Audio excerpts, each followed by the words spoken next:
today, pupunta ako ngayon ng monumento para magpapalit ng sapatos. Kasi bumili kami kahapon ng sapatos. Regalo namin to kay tita, sa mama ng asawa ko. So hindi kasya. Maluwag. So kailangan palitan ng mas maliit.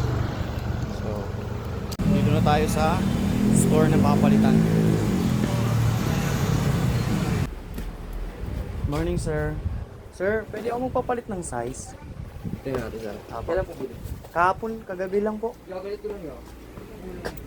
Kagabi lang yun. Size 40 sana po. Wait, ito parang malaki. Sige, ito. Ah. 37.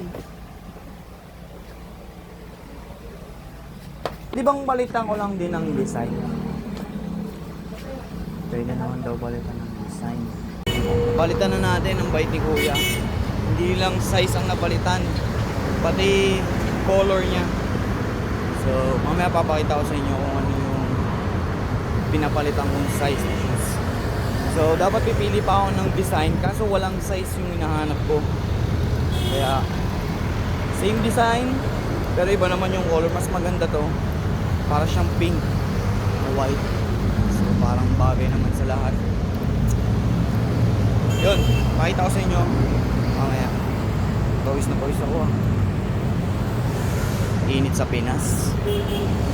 Yun, nakauwi na tayo dito sa bahay. At ipapakita ko sa inyo kung ano yung sapatos na pinapalitan ko ng size at pinapalitan ko din ng kulay. Adidas. Oops. Ayan. Diba? Kasi yung una namin bili kahapon, ang kulay. Ano bang kulay yun kahapon, love? Parang beige, no? Parang beige. Ngayon, parang mas maganda pag babae. Diba?